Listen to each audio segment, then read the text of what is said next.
E dando prosseguimento ao que nós falamos na última aula, hoje exercício sobre equações do segundo grau incompletas. Se você está acompanhando aula por aula, você já percebeu então que nós, embora tenhamos demonstrado a fórmula de Bhaskara, que nem é do Bhaskara, o nosso objetivo com essa sequência de aulas não é aplicar a fórmula em si, mas te mostrar, claro, além do caminho da demonstração da fórmula, te mostrar também que existem alternativas, inclusive alternativas que muitas vezes são até mais práticas e que nos colocam para pensar.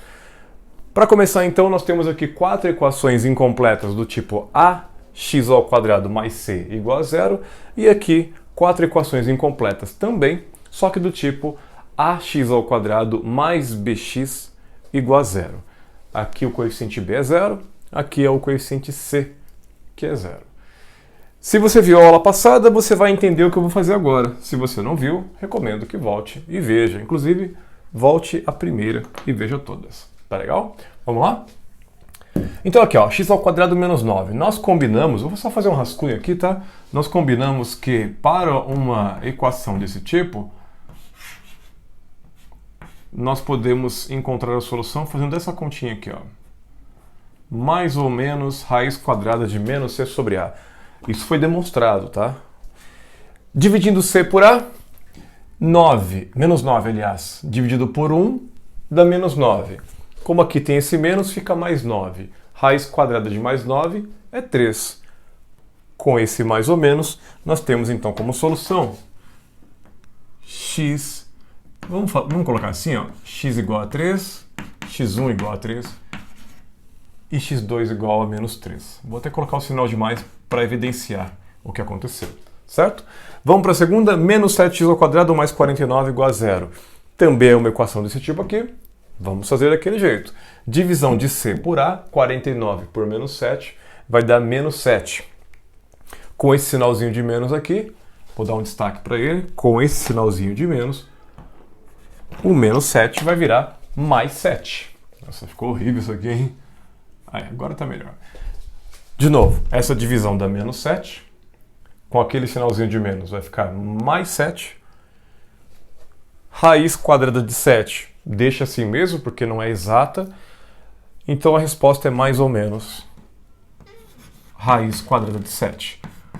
O x1 é a raiz de 7 com o sinalzinho de mais. O x2 é a raiz de 7 com o sinalzinho de menos. 3. 25x² menos 50 igual a zero. Também é desse tipo. Dividindo c por a, menos 50 dividido por menos 25 vai ficar menos 2. Com esse menos fica mais 2. Nós concluímos que o x1 é mais raiz de 2 e o x2 é menos raiz de 2, tá? Quando o número que nós obtemos aqui dentro não tem raiz quadrada exata, você deixa assim mesmo, só indicado, na forma de raiz mesmo. Só não pode esquecer dos dois valores. E aí, para finalizar, aqui ó, dividindo c por a, 50 dividido por 25, 2. Repare que essa equação é muito parecida com a primeira, tá? Com a de cima. 50 por 25 dá 2. Com esse sinalzinho fica menos 2. Resposta, conjunto vazio. Porque em números reais, eu acabei não falando, mas geralmente fica subentendido, quando nós falamos de matemática do ensino fundamental, o conjunto universo é o conjunto dos reais. E em números reais não se calcula a raiz quadrada de negativo, por exemplo, raiz quadrada de menos 2. Ou seja, não existe número real que resolva essa equação, que faça com que essa sentença matemática seja verdadeira. Portanto, a solução é o conjunto vazio. Para todas as outras que eu coloquei aqui que nós fizemos, você pode verificar com o 3 e o menos 3, vai dar certo. Com a raiz de 7 positiva e negativa, vai dar certo. Com a raiz de 2 positiva e negativa, também vai dar certo. A gente vai conseguir zerar em todos os casos. E aqui, conjunto vazio. Essa é a primeira parte dessa aula. Vamos para a segunda parte. Equação incompleta do tipo ax² mais bx igual a zero. Você deve lembrar também da aula anterior.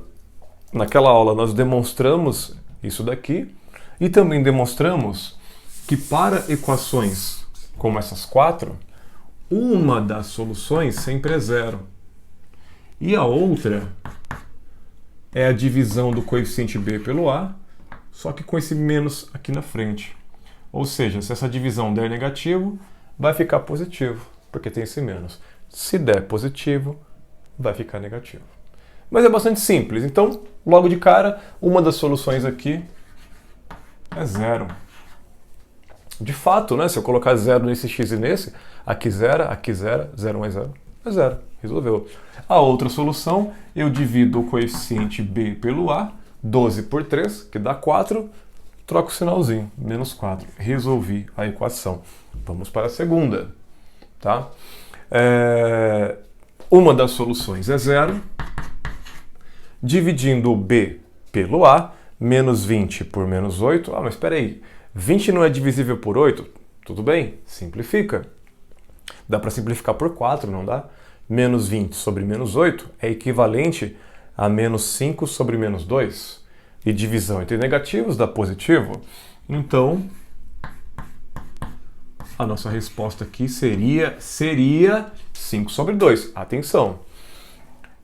Menos 20 sobre menos 8, simplificando, fica menos 5, né? Simplificando por 4, dividindo esse e esse por 4, fica menos 5 sobre menos 2. Menos por menos vai ficar mais. Só que tem esse menos aqui, tá? Então, por mais que o método seja prático, tome muito cuidado. Eu já coloquei essa questão justamente para comentar essa parte. Por mais que o método seja muito simples, não seja muito afoito, não vá com tanta pressa. Tome cuidado com os sinais, tá? Certo, vamos lá. Essa daqui, mesma coisa. Ax ao quadrado mais bx igual a zero. Uma das soluções é zero. A outra é a divisão do b pelo a. Menos 13 dividido por menos 12, deixa assim mesmo. Menos 13 sobre 12, tá? Menos 13 sobre 12. Como aqui tem esse menos, ficou mais 13 sobre 12. E aí, para fechar, o último exemplo, do mesmo tipo, uma das soluções é zero, e eu já começo anotando esse zero já para garantir. E a outra solução, a outra raiz da equação, vem da divisão do b pelo a. 800 dividido por menos 500, você pode simplificar, tá? Lembra? Ficando menos 8, ou melhor, ficando 8 sobre menos 5, menos 8 quintos, tá? Menos 8 quintos. Só que menos 8 quintos com esse sinal de menos fica mais. E aí, nós encerramos 8 equações do segundo grau. Deixa eu ver aqui quanto tempo foi necessário. 8 minutos, algo assim? 8 minutos e um pouquinho mais para resolver 8 equações. E nem falamos de Bhaskara. Não é necessário, tá? Não é necessário. E detalhe, foram 8 minutos e ainda comentando algumas coisas, relembrando para que a aula tenha significado. Você, praticando essas ideias efetivamente em exercício, você vai conseguir fazer essas 8, outras 8, em até menos tempo, tá? Você consegue fazer muito mais proporcionalmente em até menos tempo, tá legal? Mas tem que praticar. Essa era a minha proposta para você, mostrar que dá para fazer equações de segundo grau, resolver equações do segundo grau, sem ficar tão dependente da fórmula de Bhaskara. Espero que você tenha gostado dessa aula, inclusive da sequência de aulas. Vou dizer mais uma vez, se você não viu, volta lá na primeira, tem muita coisa interessante. Espero que você tenha gostado. Até a próxima.